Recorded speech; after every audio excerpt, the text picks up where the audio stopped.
देखिए, कोलकाता के आरजीकर हॉस्पिटल में जो कुछ भी हुआ, एक लेडी ट्रेनी डॉक्टर के साथ, मतलब क्या बताएँ, एक हैवानियत की भी हद होती है यार। वो सब पार हो गया, मतलब हैवानियत से भी अगर कोई भद्दा वर्ड हो, तो वो हम यहाँ पे इस्तेमाल करेंगे, ठीक है?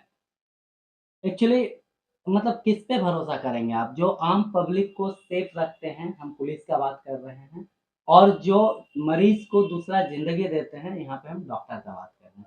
अगर ये दोनों मिल कर के ही दरिंदगी पे आ जाएँ, तो आप किस पे भरोसा रखेंगे? एक आम पब्लिक अगर मरने पे आता है, तो वो हॉस्पिटल जाता है बचने के लिए, और बचाने वाले डॉक्टर होते हैं। तो जो हमें बचाने वाले हैं, वो खुद सेफ नहीं है, तो आम पब्लिक का क्या होगा? ठीक है, समझ सकते हैं। आपको पता होगा कि एक व्यक्ति था जो सिविल वॉलंटियर था, उसका नाम था संजय रॉय। वो जस्ट एक सिविल वॉलंटियर था, कोलकाता पुलिस के अंडर वो काम करता था, 12,000 रुपए तनख्वाह पाता था। वो इतना बड़ा क्राइम कर सकता है, कोई सोच भी नहीं सकता था। एक्चुअली उसका फ़िटनेस थोड़ा अच्छा था, और एक टी-शर्ट मिल गया था उसे कोलकाता पुलिस का, तो वो पहन कर के पूरे हॉस्पिटल में घूमता था, और वहीं एक सेमिनार हॉल था जहाँ पे डॉक्टर रेस्ट कर रही थी, उनके साथ वो उनका मतलब खून कर देता है, और भी बहुत कुछ करता है, आप लोगों को पता है, ठीक है? लेकिन वहाँ के और भी जो डॉक्टर हैं, जूनियर डॉक्टर, उनका कहना है कि ये जो घटना है, वो कोई एक सिंगल व्यक्ति का नहीं हो सकता है, ठीक है? इवेन जो पोस्टमार्टम हुआ, तो वहाँ भी बोला गया कि इतना कुछ हुआ, जो एक सिंगल व्यक्ति का नहीं हो सकता है, ठीक है? और भी बहुत कुछ है जिसमें कि एविडेंस भी मिले हैं कि हाँ, ये सिंगल व्यक्ति इनके साथ इन्वॉल्व नहीं था, बहुत लोग, कम से कम 10-12 लोग थे। तो अभी तक फिलहाल 3 लोगों का नाम सामने आया है। सबसे पहला तो आपको पता है संजय रॉय, और दूसरा जो कॉलेज के प्रोफेसर हैं संदीप घोष, और एक नाम अभी आया है अरूप दत्ता, ठीक है? अरूप दत्ता। भाई, सीबीआई है, खंगाल तो लेगी ही, टेंशन लेने का नहीं है, ठीक है? और ये पूरा का पूरा केस जो है वो सुप्रीम कोर्ट ले लिया है। तो हम यहाँ पे संदीप घोष का बात कर रहे हैं। संदीप घोष जो कॉलेज के प्रोफेसर हैं, ठीक है? प्रिंसिपल है, प्रोफेसर तो छोड़िए, प्रिंसिपल है। वो मतलब इतना घटिया-घटिया काम कर रहे थे कॉलेज में कि क्या ही बताएँ, आप लोगों को न्यूज़ से पता चल ही गया होगा कि अनजान डेड बॉडी को वो बेच रहे थे बांग्लादेश में। इवन जब पोस्टमार्टम के लिए आता था एक किसी तरीके का बॉडी, तो उसका ऑर्गन बेचते थे वो, ठीक है? हम लोग जो एसएससी का तैयारी करते हैं, एसएससी या बैंकिंग का किसी तरीके का मेडिकल अगर वहाँ पे पड़ा, तो उन स्टूडेंट से मेडिकल करवाने के लिए, मतलब मेडिकल फिट करने के लिए भी पैसा लेते थे। और चूँकि वो आरजीकर मेडिकल कॉलेज है, तो वहाँ पे जो लोग पढ़ते थे, उनका इंटर्नशिप या किसी तरीके का कोर्स जब कंप्लीट होता था, तो वो सर्टिफ़िकेट देने के लिए या उनको पास कराने के लिए भी पैसा लेते थे। मतलब हर जगह पैसा, पैसा, पैसा, पैसा। ये थे मेडिकल कॉलेज के professor mister Sandeep Ghosh.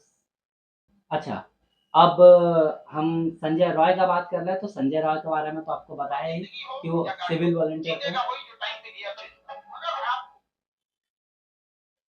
Civil volunteer थे, कोलकाता पुलिस के अधीन काम करते थे, ठीक है?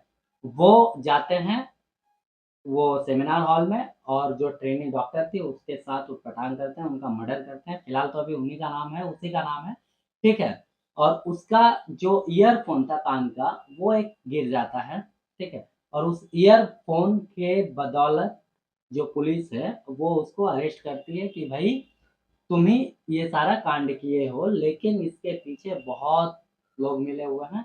और उसमें एक और आज नया नाम आया है अरूप दत्ता का। अरूप दत्ता कौन है? तो इसको, अरूप दत्ता को संजय रॉय का बेस्ट फ्रेंड बताया जाता है, मतलब बेस्ट मतलब फ्रेंड बताया जाता है।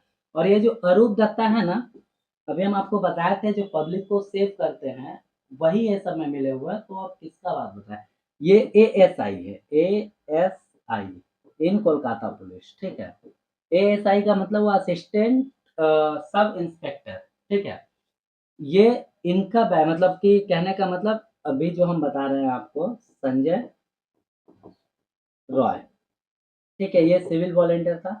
ये इसका बैरक यूज़ करता था रहने के लिए, मतलब कि अरूप दत्ता का बैरक में संजय रॉय रहता। तो सीबीआई अभी संजय रॉय से भी पूछताछ कर रही है।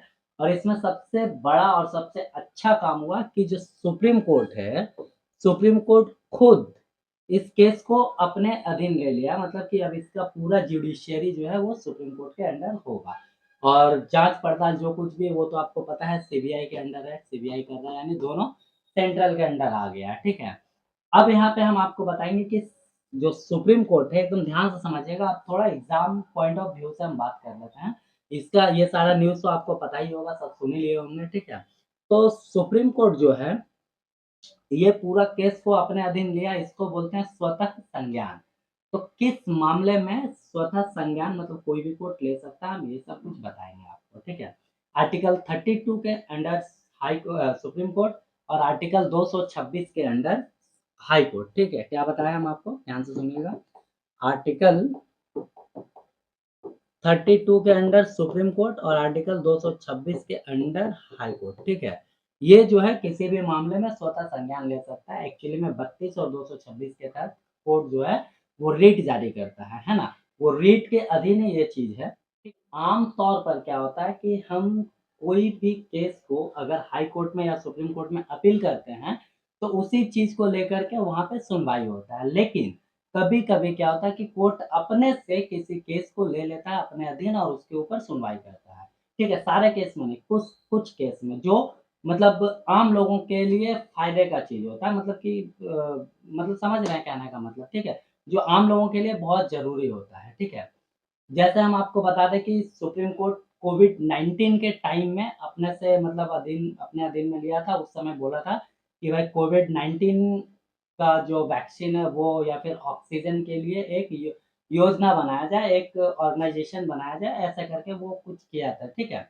तो एक वो घटना हो गया। एक और घटना है हम आपको बता दें कि अभी 2024 मार्च में झारखंड हाई कोर्ट जो है वो एक मामला अपने से लिया था जिसमें हुआ क्या था आपको पता होगा कि स्पेनिश टूरिस्ट अपने ह एक लेडी स्पेनिश टूरिस्ट जो थी वो अपने हस्बैंड के साथ बाइक में घूम रही थी और उसी समय कुछ लोग उसको मतलब जो लेडी थी उनको पकड़ कर के उनका मतलब सामूहिक बलात्कार किया। उस मामले में भी वो जो है स्वतः संज्ञान लिया गया था कोर्ट के द्वारा, ठीक। एक बार 2023 में दिल्ली हाई कोर्ट ने भी स्वतः संज्ञान लिया था। उस समय महिला एवं बाल विकास मंत्रालय के एक अधिकारी ने एक नाबालिग के साथ बहुत दिन तक मतलब उनका बलात्कार किया। इस मामले में भी जो है दिल्ली पुलिस स्वतः संज्ञान ली थी और अब 2024 में आरजीकर कॉलेज का जो केस है वो सुप्रीम कोर्ट ने स्वतः संज्ञान लिया। ठीक है, आर्टिकल 32 के तहत सुप्रीम कोर्ट और आर्टिकल 226 के तहत हाई कोर्ट, आपको पहले बता देंगे। ठीक है, इसके अलावे एक चीज और हम आपको बता दें। इसके अलावा देखिए कोड ऑफ क्रिमिनल प्रोसीजर 1975 की धारा 190 के तहत ठीक है मजिस्ट्रेटों की ओर से अपराधों का संज्ञान लेने के संबंध में भी प्रावधान किया गया है और एक है सीआरपीसी की धारा 190 के एक और सी में बताया गया है कि पुलिस अधिकारी के अलावा किसी और से प्राप्त सूचना या खुद से मिली जानकारी से अगर कोर्ट कार्रवाई करता है तो भी उसे स्वतः संज्ञान कहते हैं। ठीक है, तो स्वतः संज्ञान क्या हुआ आपको समझ में आ गया। ठीक है, अब यहाँ पे देखना ये होगा कि सुप्रीम कोर्ट का फैसला क्या आता है, सीबीआई कौन-कौन से रिपोर्ट मतलब कहाँ तक पहुँची है, वो सारा सुप्रीम कोर्ट को बताएगी और उसके बाद फिर सुप्रीम कोर्ट का फैसला जो है वो अंतिम फैसला होगा। ठीक है?